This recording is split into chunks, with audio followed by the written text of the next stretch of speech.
Get ready, we are getting late. Do you get it? Let's get started.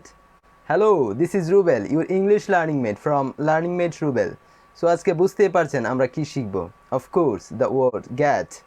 It's a verb.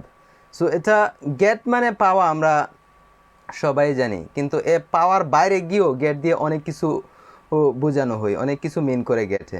So এইগুলির basic কিছু জিনিস আজকে basic কিছু use আমরা শিখব গেট দিয়ে আমরা কিভাবে ডেইলি লাইফে ইউজ করতে পারি, এবং এই গেট সম্পর্কে কিছু বেশি ইনডেপথে যাব না, কারণ ইনডেপথে গেলে আপনি কনফিউজ হয়ে যাবেন। যারা বিগিনার আছে হয়তো তারা গিভ আপ করে দেবে যে আর শিখবই না।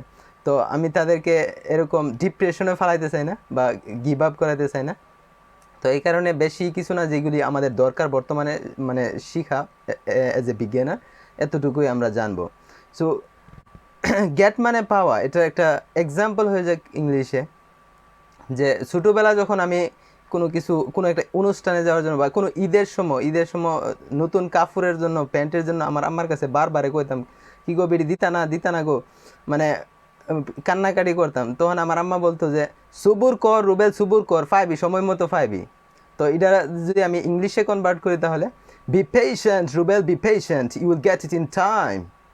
So I think it's a nice example যে পাওয়া, এইরকম সেন্টেন্স আপনারা বানাতে পারেন।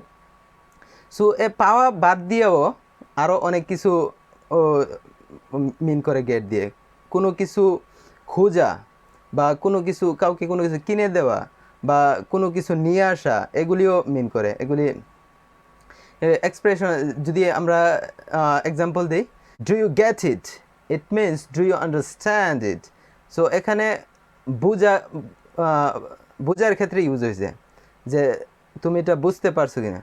তো কোনো কিছু নিয়ে আসার ক্ষেত্রে কোনো কিছু, again I want to make it clear that it depends on situation. So কোনো কিছু নিয়ে আসা, যে can I get you something, can I get you something, it means can I bring you something. So এখানে কোনো কিছু নিয়ে আসার ক্ষেত্রে ব্যবহার হয়েছে। আবার কোনো কিছু কাউকে কিনে দেওয়া, can I get you a drink.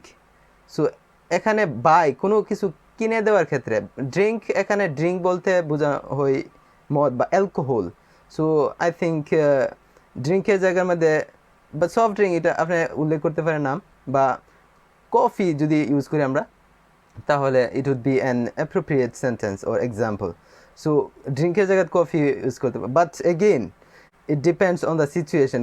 আপনি যদি কারোর সাথে রিক্সার মধ্যে বসে যদি কোন বলে can I get you a drink, it would be an ridiculous example. So keep it in mind যে it depends on situation, কোথায় আপনারা আছেন, কোন পর্যায়ে এটা। as you invest effort and time on learning, you will get it by the time.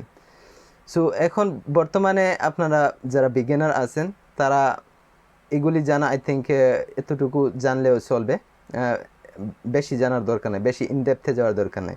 ভবিষ্যতে আমি আরও ভিডিও বানাবো, ইনডেপথ ভিডিও, অনেক এক্সপ্রেশন আছে গেট দিয়ে। এই ভিডিওগুলি আপনারা দেখলে অবশ্যই বুঝতে পারবেন।